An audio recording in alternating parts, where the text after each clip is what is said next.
Assalamualaikum warahmatullahi wabarakatuh. Salam seni budaya Indonesia. Horas, majwa-jwa, enjwa-jwa, aho, yaho, oh di sana, salam pehabakulo nun. Pemirsa, berjumpa lagi dengan kami dalam rubrik Mimbar Budaya, Mimbar TV, koran Mimbar Umum. Semoga kita semua tetap dalam keadaan sehat walafiat dan lancar menjalankan aktivitas sehari-hari. Ya, pemirsa, ada beberapa informasi penting yang perlu kami sampaikan.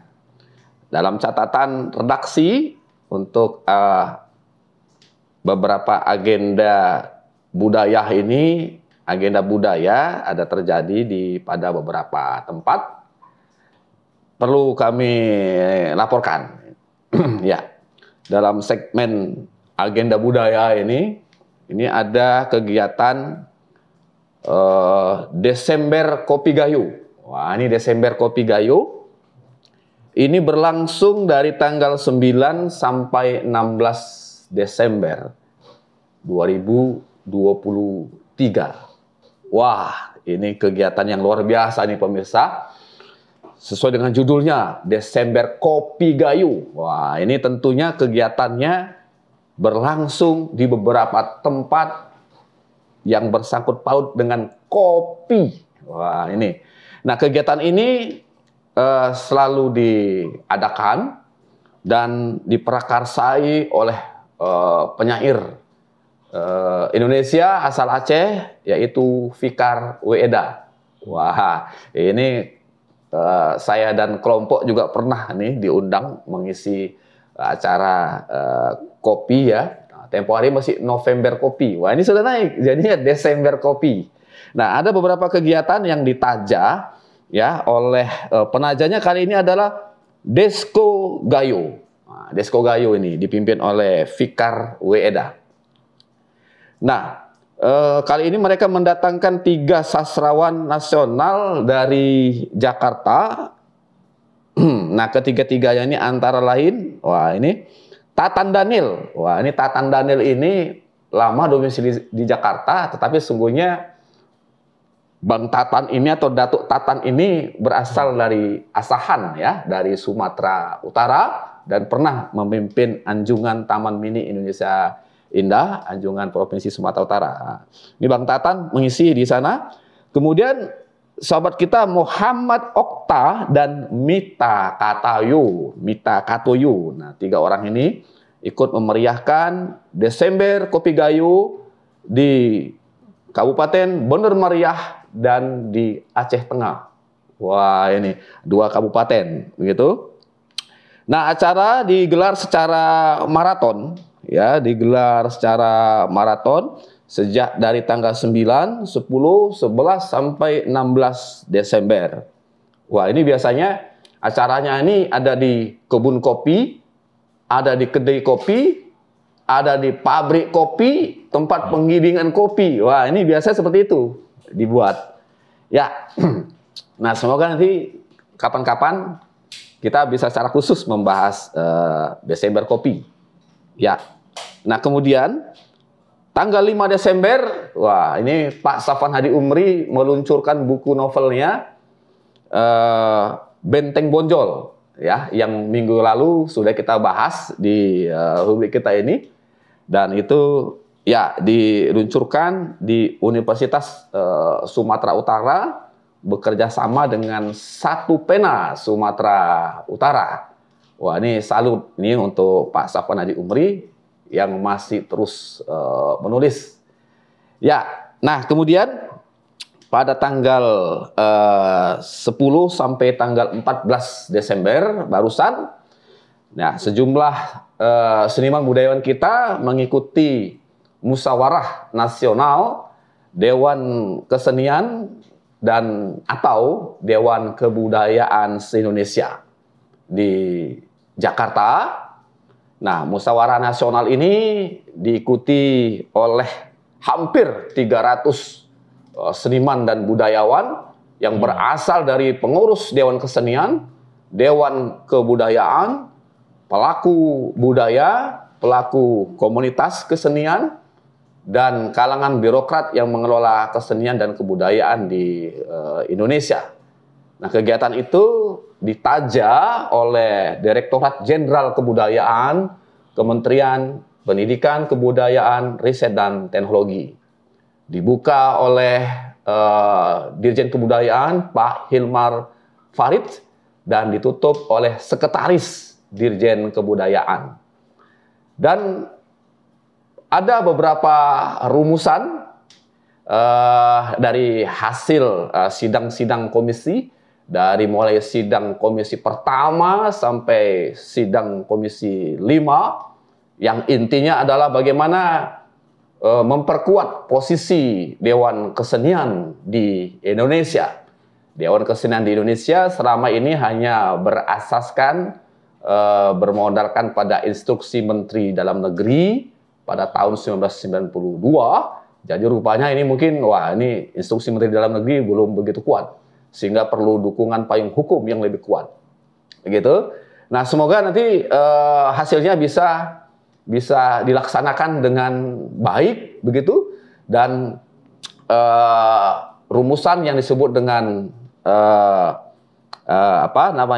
resolusi Ancol, begitu ya. Nah, itu juga memutuskan untuk menyarankan kepada pemerintah untuk membentuk Kementerian Kebudayaan secara otonom. Nah, ya, untuk Sumatera Utara ini kita diwakili oleh beberapa orang, antara lain Hafiz Ta'adi. Hafiz Ta'adi ini mewakili seniman Medan, ya, yang kebetulan terpilih menjadi Ketua Dewan Kesenian Medan dalam Forum Rembuk Seniman tahun 2022. Wah, semoga segera pengurusnya di SK-kan dan dilantik, ya, Bang Hafiz. Nah, kemudian Baharudin Saputra. Nah, ini Bang Baharudin Saputra ini merupakan Ketua Umum Dewan Kesenian Sumatera Utara periode 2017 sampai 2022.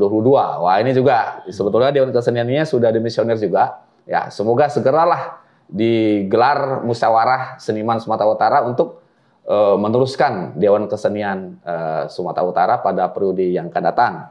Kemudian juga diikuti oleh Bang Yondi Tanto. Nah, Yondi Tanto ini mantan pengurus Dewan Kesenian Medan periode lalu dan sekarang menjabat sebagai anggota Majelis Kebudayaan Deli Serdang. Nah, Majelis Kebudayaan Deli Serdang ini juga tinggal menunggu pelantikan. Nah, ini segera dilantik nih. Semoga nanti Bupati segera melantik pengurus Majelis Kebudayaan Deli Serdang. Wah. Nah, kemudian ada lagi dari Asahan, yaitu Ketua Dewan Kebudayaan Asahan, ya, Bapak William Anderson Pasaribu. Nah, William Anderson Pasaribu, Ketua Dewan Kebudayaan Asahan. Ya. Asahan juga ini geliat kebudayaan juga sangat kuat. Selain ada Dewan Kebudayaan juga mereka ada forum, ya, forum kebudayaan daerah di Asahan, di Kisaran. Dan juga diikuti oleh sohib kita Thomson HS. Nah, Thomson HS ini seniman dan pelaku revitalisasi opera Batak dari Siantar. Nah, itu kira-kira untuk agenda budaya kita pekan ini, ya, dalam Desember 2023 menjelang akhir tahun. Kemungkinan geliat kebudayaan berikutnya akan kita sampaikan. Supaya apa? Supaya informasi-informasi kebudayaan ini juga diketahui oleh sohib-sohib kita, oleh mitra-mitra kita. Nah, pemirsa, selanjutnya kita akan berbincang, seorang tokoh sastrawan dan budayawan dari Sumatera Utara, yaitu guru juga, Bang Supri Harahap. Selamat sore, Bang.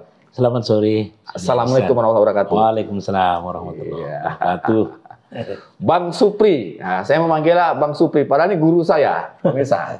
Supri Harahap. Kadang-kadang kalau menulis dia pakai nama Supri Mompang Harahap. Wah, nanti kita akan cerita-cerita bagaimana kok namanya bisa ada dua nama gitu.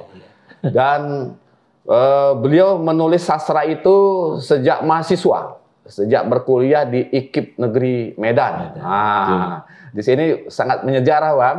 Abang masuk ke kelas saya ya kan, mengajarkan cerpen ya. Dan cerpennya itu kebanyakan di mimbar umum. Iya. Wah, itu saya tahu persis ya, tahun-tahun 80-an itu. Oh, Supri Mompang cerpennya. Wah, itu dia. Beliau menularkan ilmunya kepada saya. Dan sesungguhnya beliau ini seorang pendidik, seorang guru, beranjak dari guru biasa di beberapa sekolah, kemudian menjadi kepala sekolah di Medan, kemudian menjadi menjadi pejabat ya di Dinas Pendidikan Kota Medan. Prestasinya banyak sekali. Kita akan bercerita dulu pengalaman Bang Supri Harahap waktu menjadi guru itu rajin menulis gitu. Bagaimana Bang? Bisa ceritakan kepada kita? Baik, terima kasih Suyadi yang sudah mengingatkan kembali. Iya. Ketika saya dulu ditugaskan untuk praktek mengajar di SPG Negeri 2 ya. Medan ya. Jadi saya dapat tugas di sekolahnya Suyadi waktu itu, guru bahasa Indonesia. Jadi disitulah awal pertemuannya mungkin. Makanya bagaimana tadi benang merahnya guru saya ingat di situ itu. Kemudian memang dari Sidimpuan dulu saya berangkat. Memang betul-betul dari awal ditempa mau jadi guru. Ya, SPG. Ada SPG Negeri Padang Sidimpuan. Jadi satu-satunya di Tapanuli Selatan dulu SPG itu cuma itu. Jadi Sidimpuan saja, Tapsel. Tapi teman-teman kita dari Sibolga juga, meskipun ada di Sibolga SPG itu, mereka juga bersekolah di Sidimpuan.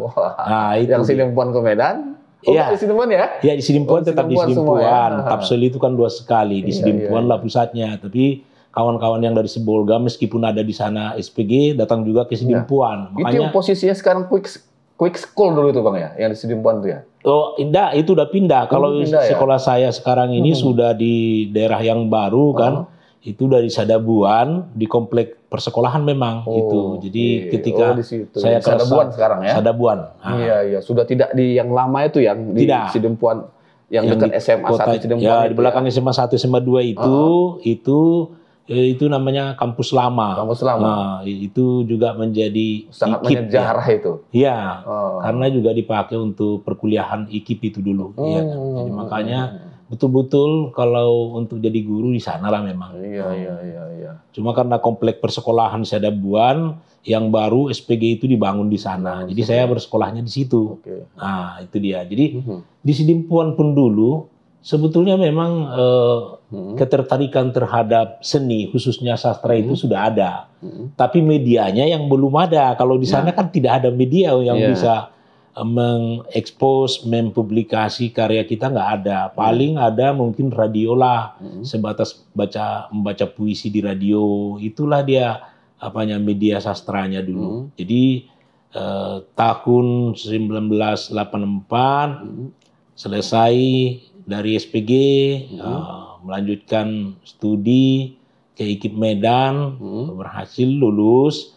Setelah di Medan lah baru mengenal media lain seperti koran gitu. Makanya dengan Suyadi pun di situ makin intens pertemuan itu karena Suyadi dulu mengasuh di rubrik sastra mimbar umum. Jadi juga nulisnya sampai ke sana. Makanya makin perkenalan itu di situ makin kuat. Jadi memang walaupun guru bahasa dan sastra Indonesia nama mata pelajarannya bidung studinya, tapi saya tetap tertarik dengan sastranya, cenderung dengan sastranya itu karena memang udah bermain-main dengan sastra ya dalam tulisan-tulisan itu. Ya di radio, di koran juga tetap di Medan itu memang dunia lapangannya makin luas ya kan. Jadi di radio ada Citra Buana, ada cerpen minggu ketika itu dulu ya. Kisah minggu pagi itu.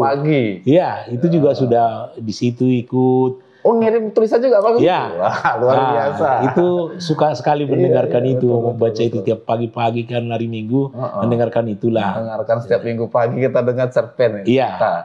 Dibacakan Mbak Teti ya. Mbak Teti, ya betul. Mas Dan Nahum satu lagi ya kan. Bu Teti itu terkenal membacanya itu. Jadi sudah di situ juga tulisan-tulisan itu dikirim.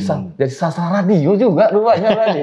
Sastra radio ya. Nah, itu dia. Itu memang ada keasikannya tersendiri karena dia kan melalui suara bunyi ya kan. Kalau koran membaca lah ya kan. Dimulai dari apa dulu Sinar Pembangunan ya kan, ada mingguannya itu MSP Sinar Pembangunan Minggu.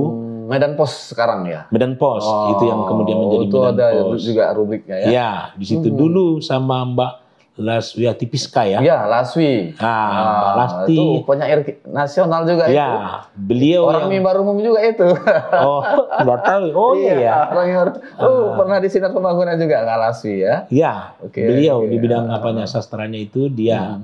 Kemudian ada Muhyan ya. Oh, Bang Muhyan, Muhyan AA. Ya, Muhyan AA. Itu redakturnya memang beliau. Iya. Jadi karena dilihatnya terus giat, dibuatnya satu rubrik kronik budaya namanya kan gitu. Ini untuk diisi. Tolong serius Dek, kalau memang betul-betul mau serius saya kasih rubrik ini kata beliau itu.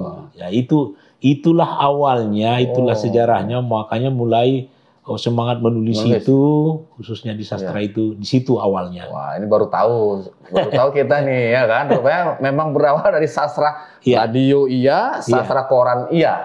Waduh, baru kepada sastra buku ya kan. Buku ya. Nah, oke. Nah, dari situ kemudian beranjak dari situ mulai serius lah menulis ya Bang ya. Iya, mulai serius betul. Menulis sastra sehingga ketika ngajar pun jadi keterusan ya. Bahannya itu cenderung kalau di sastra itu serius betul itu mengajarnya gitu kan. Jadi di pembelajaran sastra itu kebetulan kan saya mengajar juga di SMA kan. Jadi tidak hanya bermain di puisi, prosa, tetapi juga berkenalan pula dengan kawan-kawan seniman, sastrawan dan orang-orang teater yang di Taman Budaya itu karena ketertarikan kita di bidang itu. Membangun komunikasi itu juga komunikasi. Ya. Oke. Disitulah awalnya berkenalan dengan misalnya Aprion gitu kan. Aprion buat semacam festival teater pelajar. Beliau datang ke sekolah saya. Tahun 2000-an itu. Iya. Saya senang sekali. Festival teater pelajar. Iya. Ada festival teater pelajar.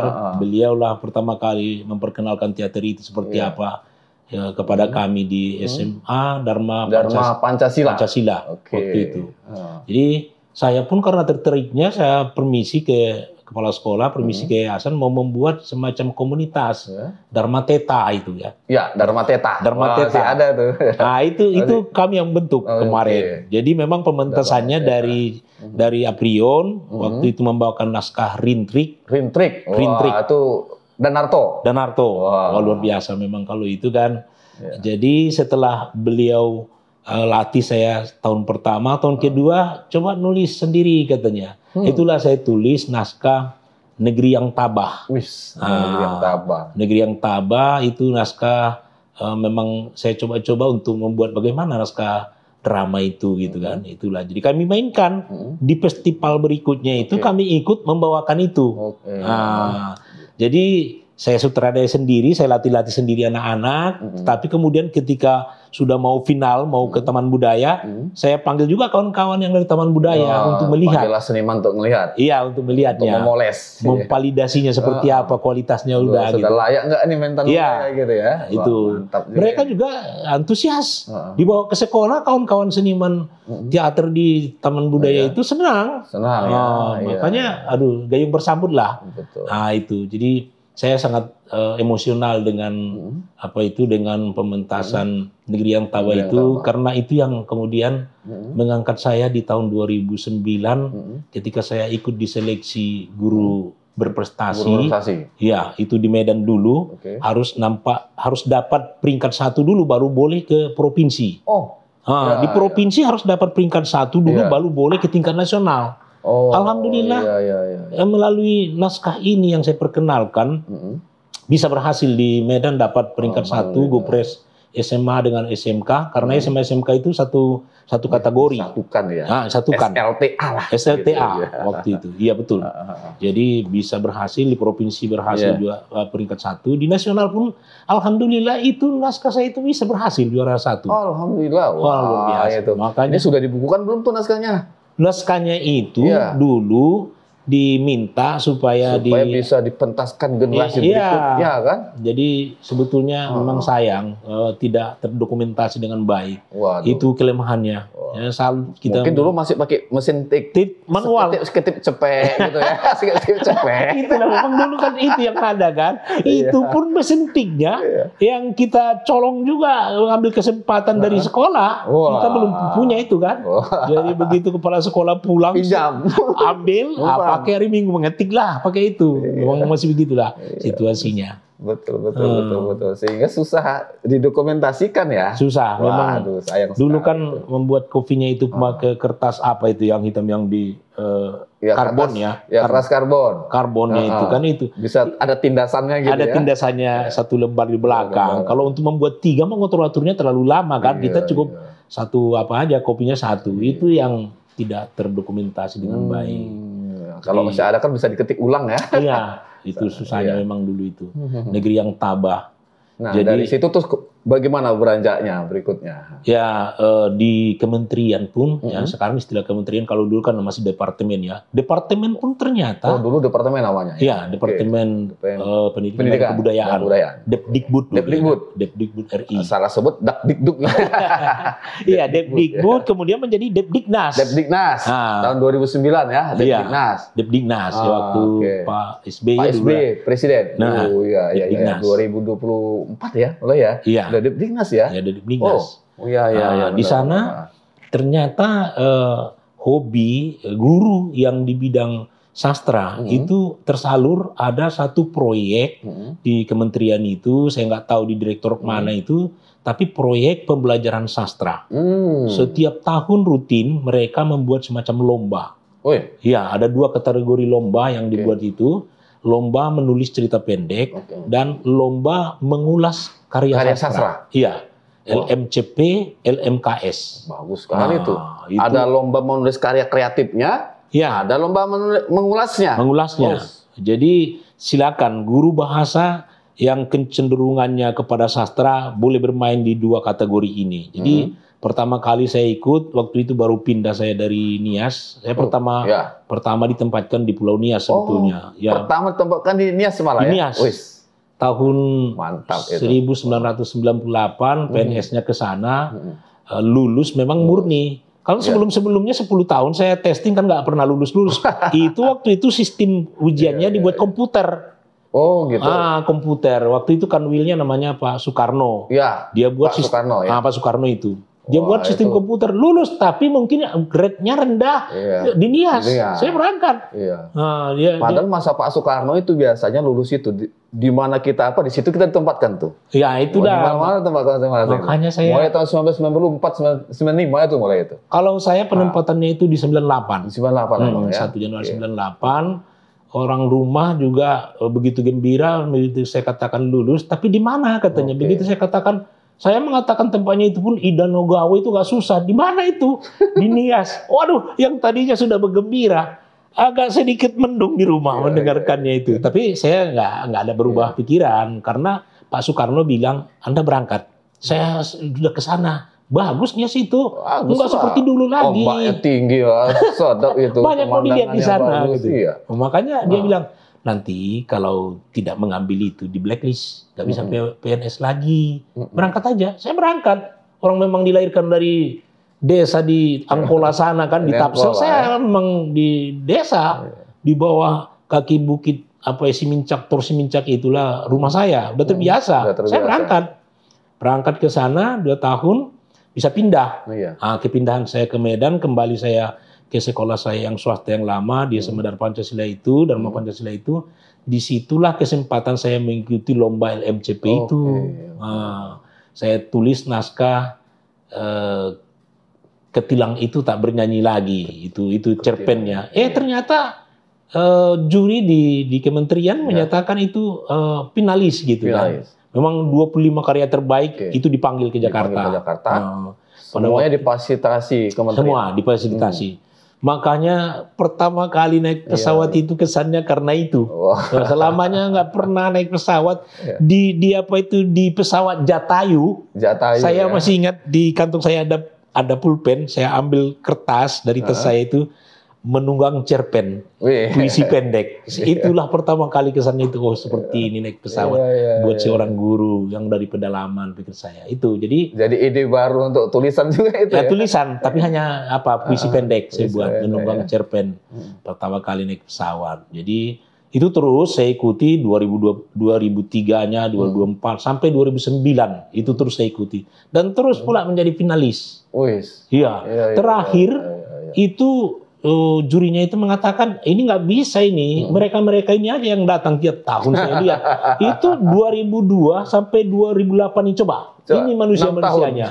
Masih banyak. Dia aja yang menang. Iya, ini aja yang terus dipanggil ke Jakarta. Nggak adil ini katanya. Ya pesertanya kan udah sampai 900-an orang itu yang ngirim karya kan. Jadi yang dipanggil 25. Ya ini nggak berubah. Tahun depan harus kita buat kategori berbeda. Untuk pemula nanti kita panggil. Gitu. Untuk yang sudah pemenang ini sejak 2002 sampai 2008 kita langga. Itu baru nanti siapa yang betul-betul sungguh-sungguh. Begitu diberlakukan aturan itu tahun 2008 itu naskah cerpen saya Titik Nadir itu bisa malah di peringkat 1 nasional antar pemenang. Mantap. Waduh, alhamdulillah lah. Ini biasanya yang dipegang oleh Jawa Timur. Titik Nadir ya. Titik Nadir. Itu dia. Udah dibukukan belum tuh? Yang membukukannya proyek pembelajaran sastra itu mereka menerbitkan tuh. Diterbitkan, dilanggankan ke perpustakaan SMA SMK. Dikirim. Kadang-kadang pun penulis nggak dikirimi. Itu dapat dia. Ya. Tapi saya waktu itu sempat juga baca saya baca di perpustakaan SMA Dharma Pancasila karena mungkin dari situ gurunya dikirim juga ke sana. Dikirim ke sekolah. Dikirim juga ke sekolah. Ya, benar. Beberapa eksemplar lah, entah 3 atau 5 itu kemarin. Tapi orang yang petugas di perpustakaan juga nggak memberikan ke kita kan. Bapak kan menangnya dari kementerian yang di proyek itu, dengan ini kita punya, jadi jangan gitu. Jangan diambil gitu. Jangan diambil. Ini milik sekolah. Gitu pula. Kecuali minta ke Jakarta ya. Ya. Itu. Jadi makanya naskahnya itu ada di buku yang diterbitkan proyek itu. Itu dia. Jadi itulah pengalaman ketika menjadi guru yang bermain-main di dunia sastra. Nah, itu dia. Begitu ya? Iya. Ya, itu dari cerita Abang tadi ini yang terakhir tadi tentang bagaimana penulis itu juga bisa mendapatkan haknya juga tuh. Iya. Masa nggak dapat bukunya, ya kan? Nah, sebagai nomor bukti atau barang bukti itu ya seharusnya ada gitu. Nah, selanjutnya Bang, mungkin bagaimana lah Abang bekerja ya sebagai guru, kemudian sebagai penulis. Pertama membagi waktu. Iya. Nah, bagaimana itu Bang? Ketika tahun 2012 akhirnya saya ditarik ke birokrasi, ya ke dinas pendidikan. Wah, ditambah lagi jadi birokrat lagi. Iya. Jadi bagaimana membagi waktu itu tadi dampak dari Gupres yang meraih juara 1 itu. Pemerintah Kota Medan waktu memberikan semacam penghargaan, ya sudah, beliau pulang dari Jakarta, nanti kita beri penghargaan, jangan guru lagi, kita buat kepala sekolah gitu kan. Nah itu, jadi kepala sekolah lah saya. Jadi kepala sekolah? Kepala sekolah SMP Negeri 14, itu di Sambu. Sambu ya? Nah, wah mantap itu. Ditempatkan di situ. Terminal-terminal. Itu memang di kota. Terminalnya itu. Betul-betul. Kiri kanan muka belakang itu orang-orang pedagang semua, orang kita China semua di situ kan. Di muridnya itu malah dari Tembung, dari Simpang Limun, nggak ada yang dekat di situ. Orang memang warga di situ semua orang pedagang kan, orang-orang China nggak ada. Tidak ada permukiman di situ ya? Tidak ada. Sudah jauh-jauh lah. Sudah jauh-jauh semuanya. Jadi 2 tahun di sana, kemudian ditarik ke dinas pendidikan mengelola kurikulum waktu itu, kurikulum dan penilaian untuk SMP. Nah, di situ mulai semua kebijakan-kebijakan yang terkait dengan kurikulum, yang terkait dengan ujian nasional, itu saya malah asik. Apa yang saya kerjakan saya tulis dalam bentuk artikel. Saya kirim ke koran ya, ke koran. saya kirim ke koran, dibuat di koran, itu terus saya lakukan. Yang terkait-kait dengan tugas keseharian saya aja yang saya tulis, karena itu sebuah kebijakan bidang pendidikan di Kota Medan. Ternyata orang koran juga merasa penting kan. Ujian nasional itu seperti apa anak-anak mempersiapkan diri, seperti apa orang tua menyikapi. Saya tulis, dimuat. Itu sudah desain itu ini buku. Setelah saya nggak menyadari ini ada kawan-kawan kita dari Jogja itu tulisan-tulisan mengumpulkan tulisan. Iya, mereka yang mengumpulkan itu yang di koran itu bagus disatukan biar kami yang membukukan. Nah, mereka bukukan. Inilah hasil bukunya. Inilah bukunya. Ini pemirsa, hasil bukunya pemirsa. Itu dia. Ini judulnya juga puitis nih. Buku dan Gempita Literasi di Sekolah. Iya. Wah, ini mendukung gerakan literasi nasional ini, Bang. Ini dari tulisan-tulisan Abang lah nih ya. Iya. Ketika menjadi jadi birokrat di kurikulum itu. Di kurikulum ya. Oke. Ternyata tidak jadi guru, jadi kepala sekolah, jadi birokrat juga tetap menulis. Dan inilah jadi lahir buku ini. Nah, selanjutnya apa lagi, Bang? Yang bisa kita kemudian juga di guru ini kan tidak hanya di bermain sastra sebetulnya ada semacam kompetisi itu. Di pembelajaran pun sejak awal saya sudah ikut. Jadi makanya yang menarik di situ ketika menulis sastra, saya mengambil kontennya yang tradisi-tradisi daerah. Ketika menulis sastra, ambil fokusnya ke tradisi. Jadi kearifan-kearifan lokal. Tapi ketika saya ikut lomba sebagai guru, sebagai pendidik untuk pembelajaran, saya ngambil kontennya sastra.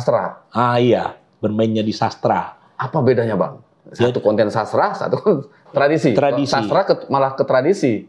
Yang pendidik malah ke sastra. Gimana itu? Jadi begini, ketertarikannya sama-sama seni ya. Menurut saya itu seni itu yang dua bidang ini bisa saling dipertukarkan itu. Jadi pertama kali saya ikut tahun 2005 dulu. Ada lomba kreativitas pembelajaran. Saya melakukan penelitian tindakan kelas karena guru itu memang itu dia tupoksinya membuat penelitian tindakan kelas. Seperti apa persoalan di kelas itu, apa yang kita hadapi dengan anak-anak. Kalau ada persoalan itu dibuat penelitian tindakan kelas. Nah, waktu itu di pembelajaran sastra di kelas 8 SMP ketika menulis puisi, saya coba-coba bermain dengan seni. Jadi dulu ada lagu Ebit G.Ade, Camellia, kan?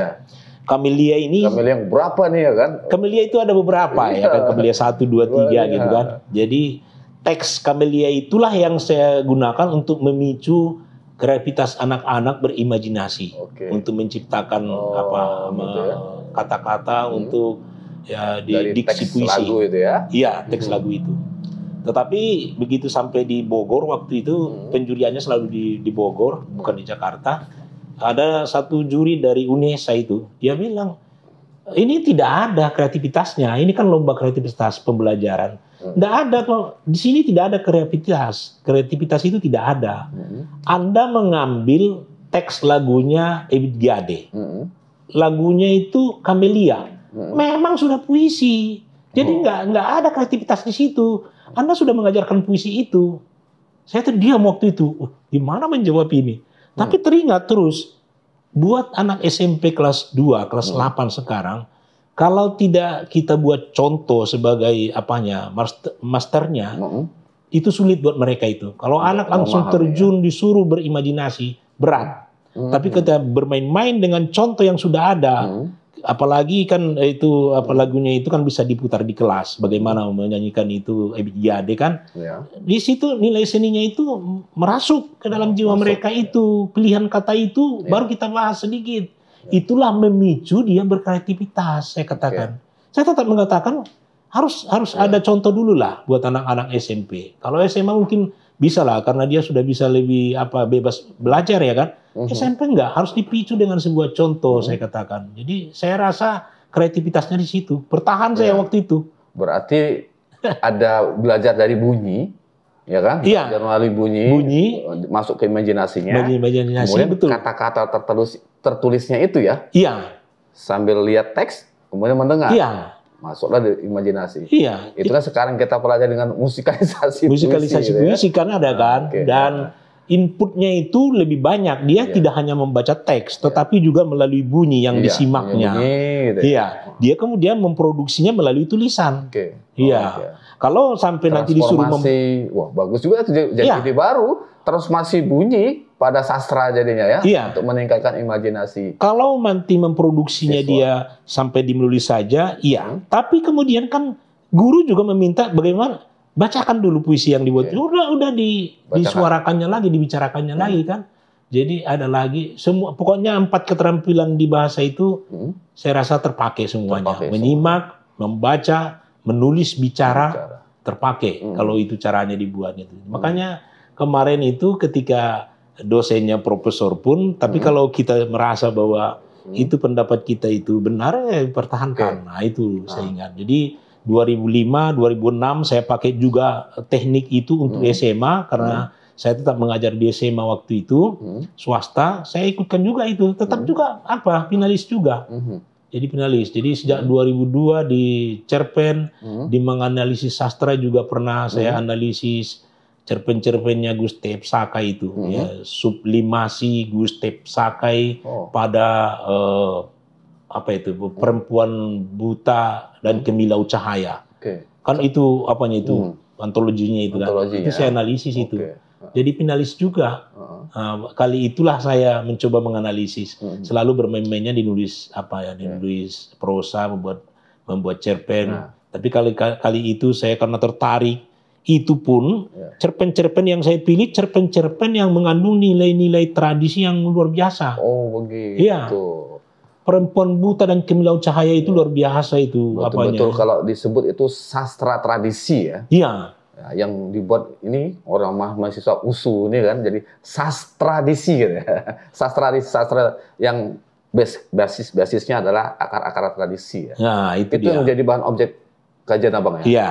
Saya karena di cerpen Gustav Sakai pun kuat itu yang saya kejar. Memang sangat berpengaruh. Ada kalimat yang disampaikan Sutarji tahun 2002 itu ke saya. Kan dia ketua juri saya. Jadi dia katakan ini maunya jangan ditinggalkan ya. Harahap katanya. Ini kalau bermain-main di tradisi ini masih banyak yang perlu digali di Tapanuli Selatan itu katanya. Jangan bergerak keluar dari jalur ini. Ini aja terus sungguh-sungguh. Jadi itulah makanya saya tetap tertarik kalau menyangkut dengan tradisi. Tradisi. Iya. Jadi beberapa karya Abang itu sudah mengakar kepada tradisi ya? Tradisi. Di cerita-cerita pendek berikutnya ya? Iya. Nah, itu ada nggak yang sudah dibukukan Bang? Karya-karya Abang itu yang sudah berserak-serak di media massa. Kalau yang ini kan yang esainya dibukukan. Yang prosanya bagaimana? Yang prosanya yang saya tulis. Yang lepas-lepas itu. Aduh, ini saya memang betul-betul harus mengakui bahwa ketika masa kuliah dulu yang saya sangat produktif menulis, keterbatasan terutama dari ekonomi sangat saya rasakan memang semuanya lepas gitu aja. Itu kemarin tak terdokumentasi. Tak terdokumentasi. Ada 5 tidak di clipping dulu ya. Tidak di clipping dan kalaupun di clipping kan tidak tiap hari kita beli koran itu ada yang hilang-hilang itu cerita bersambung itu belum kan lagi cerbung ya, dianalisa ya. Ada 5 itu cerbung saya itu nggak ada satu pun tidak ada lagi yang berbekas sampai sekarang. Iya itu sayangnya. Saya baru dapat mesin tik ketika Bapak Alpian Arbi dulu membuat lomba menulis artikel pembelajaran. Saya tulislah CBSA. Cara belajar siswa aktif itu. Cara belajar siswa aktif ya? Ya, CBSA. Itu bukan dulu. Catat buku sampai habis. Itu kritikannya Romo Mangun dari apa? Dari Jogja itu. Saya baca itu di Kompas. Dia katakan CBSA cah bodoh sang sayang akeh katanya. Makin banyak bocah-bocah bodoh katanya waktu itu kan. Tapi saya ikut lomba menulis CBSA itu. Dikasih sama Pak Alpian Arbi hadiahnya mesin tik. Itulah benda yang paling saya berharga itu. impikan selama ini. Itu pula dikasih hadiahnya. Wah syukur itulah makin gila menulisnya itu, ya kan? Jadi namanya anak kos, kita bebas mau jam berapapun kita. Nah, makanya sering kurang-kurang tidur lah ketika mahasiswa menyelesaikan. Nah, kemudian kita bicara tentang ini Bang, kan banyak nih, ada beberapa buku nih pemirsa mau tahu dulu nih Bang. Bisa Abang ceritakan nih riwayat lahirnya buku ini ya. Iya, ini buku-buku ini ketika saya di Dinas Pendidikan ini bertugas, ya kan? Ada kerjasama dengan Dinas Lingkungan Hidup, misalnya bagaimana sekolah-sekolah supaya peduli terhadap lingkungan. Jadi gitu. Mereka yang memberikan pelatihan, tapi kita dari dinasnya harus mendampingi kegiatan mereka itu. Saya amati 2-3 kali, kemudian saya turun ke sekolah yang bagus-bagus penanganan lingkungannya, saya kumpulkan, saya tulis. Itulah kemudian lahirlah buku ini, Sekolah Peduli Lingkungan. Iya, ini memang dari sekolah-sekolah yang ada di Medan yang peduli pada lingkungan ini. Kemudian ketika di kurikulum dulu, ada beberapa kepala sekolah kita perempuan. Saya melihat tipe kepala sekolah perempuan ini itu sangat artistik. Mulai dari ruangan kepala sekolahnya biasanya harum, berparfum, kemudian aksesorisnya itu sangat berasa lah buat saya itu. Jadi makanya saya feminis ya, feminis. Ruangannya juga feminis. Iya, betul. Tapi rapi lah memang. Beda kalau dengan teman-teman kita yang laki-laki kan. Saya sendiri pun pernah kepala sekolah 2 tahun, enggak begitu peduli terhadap yang seni untuk menata lingkungan kan, menata ruangan. Tapi mereka ini ada 15 orang kepala sekolah perempuan ini saya datangi, saya lihat hampir separuh juga di Kota Medan ya kepala sekolah perempuan. Iya, orang itu SMP 45 kita 45, negeri kan. Ini belasan. Sekarang 45 ya. 45 yang negeri. Saya tulis itu. Kemudian kalau yang ini baru terbit bulan yang lalu ini, Pak Suyadi. Wah, ini masih baru pemirsa. Ini bulan yang lalu. Ketika saya sudah mau pensiun, kan saya tidak bertahan di di birokrasi, di struktural. Saya ketika mau usia hampir pensiun, ada kesempatan dari Menteri Cahyokumolo untuk bisa beralih. Anda yang di struktural ketika mau beralih menjadi fungsional kembali boleh, tapi paling lambat harus di SK-kan 1 April 2021. Kata beliau kemarin ada kebijakannya. Kemenpan ya. Kemenpan. Jadi melalui passing. Jadi saya beralih, saya ikut registrasi online ketika beralih jabatan beralih menjadi fungsional kembali. Jadi fungsional kembali ya. Dites secara online. Datang dari kementerian 2 orang mengawasinya. Lulus, saya usulkanlah di BKD untuk menjadi pengawas. Tapi pengawasnya PAUD. Di lembaga saya. PAUD. Ya, dibuat LSK-nya pengawas PAUD. Saya diberi 2 kecamatan, Medan Tembung, Medan Perjuangan.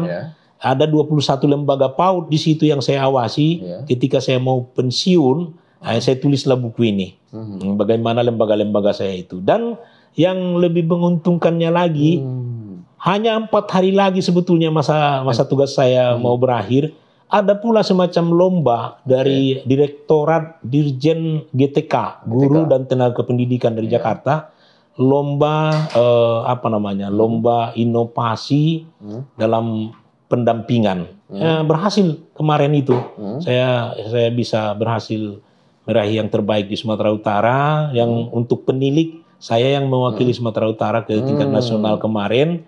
Pulang dari tingkat nasional 4 hari lagi pensiun. Wah, makanya hadiah itu. Hadiah. Itulah kenangan terakhir. Berawal dari kementerian panggil ke sana. Berakhir juga dipanggil ke Jakarta. Ini pensiun dengan kenangan itulah. Jadi semacam happy ending lah. Iya. Itu yang saya rasakan. Nah, selanjutnya nanti di masa pensiun ini apalah yang mau dilakukan? Masih terus menulis, Pak Suyadi. Terus menulis. Jadi ini saya persiapkan 2 buku. Masih PAUD. 1 PAUD Best Practice PAUD Kota Medan. 1 untuk kelompok bermain, anak-anak yang usia 4-5 tahun. 1 lagi untuk TK, anak-anak yang usia 5 sampai. Datanya sudah ada ya? Sudah mulai turun. Sudah turun saya ke lembaga mengambil informasi. Jadi 2 lembaga sudah selesai saya tulis. Saya pun baru pensiun. Ya ini kan tanggal 15, tanggal berapa ya? Tanggal 1 itu saya pensiun. 2 lembaga udah saya tulis. Nah itulah nanti kegiatan setelah pensiun ini. Oke. Biar ada Menulis. Jadi tidak kalah dengan Pak Safan Hadi Umri. wah, itu luar biasa, itu memang Walaupun usia pensiun tetap nulis terus. Iya, ya, betul. kan? Maha guru kita itu. Nulis Luar biasa. novel kemarin. Novel malah beliau di ujung-ujung itu malah dia. buat gebrakan Betul. nulis novel. Itu sedang saya cari Pak Suyadi novelnya itu. Iya. Pengen kali saya membaca begitu dibahas kemarin di sini itu. Aduh, saya harus dapat novel itu lah begitu. Iya. Oke Bang, mungkin ada mau kita apakan lagi Bang? Mau abang sampaikan ke pemirsa tentangnya? Iya, jadi saya terutama untuk kawan-kawan yang Iya. pendidik, ya kan, yang terutama untuk pendidik, Iya. kreativitas itu tidak berhenti hanya sampai di mengajar itu sebetulnya. Banyak hal yang bisa kita maksimalkan dari pembelajaran yang kita lakukan di sekolah. Kita harus menjadi yang semacam agen transformasi perubahan lah di unit kerja kita. Lihat apa yang dibuat orang lain. Saya juga belajarnya kemarin itu dari apa yang dibuat orang lain. Dan kita jangan tidak berhenti sampai di situ. Kita coba juga berkompetisi dengan kawan-kawan dari daerah lain. Seperti apa kemampuan kita itu harus melalui kompetisi. Saya kira kompetisi itu buat seorang guru sangat penting untuk melihat sejauh mana kapasitas yang ada pada diri kita itu berkualitas. Mungkin itu untuk teman-teman. Tepuk tangan dulu. Ya demikian pemirsa perbincangan kita dengan Bang Supri Mompang Harahap. Harahap Mompang sebetulnya itu. Supri Harahap Mompang. Supri Mompang, Supri Harahap Mompang. Karena banyak Pak Suyadi. Banyak harap yang lain juga. Wah, ini yang Mompang dari daerah Mompang. Dari daerah Mompangnya. Iya. Oh begitu ceritanya. Padang Bolak itu bagian Candi Balpur TV itu. Iya, Candi Balpur TV. Itu sarangnya di situ, Harahap Mompang itu. Oh, Mompang di situ. Iya. Udah pernah kita ke situ berkali-kali nih, meriset ke situ nih. Iya, itu dia. Di Padang Lawas Utara ya, Iya. Padang Lawas Utara begitu.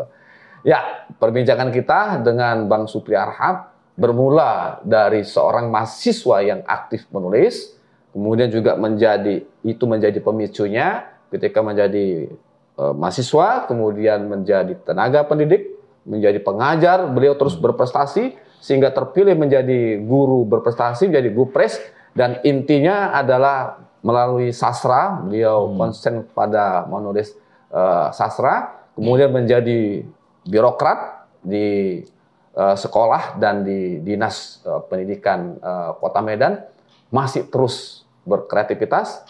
Dan tadi kiatnya dan saran beliau bagaimana supaya walaupun menjadi pendidik tidak terlepas kita juga tetap berkreatif dalam segala hal, antara lain melalui tulisan.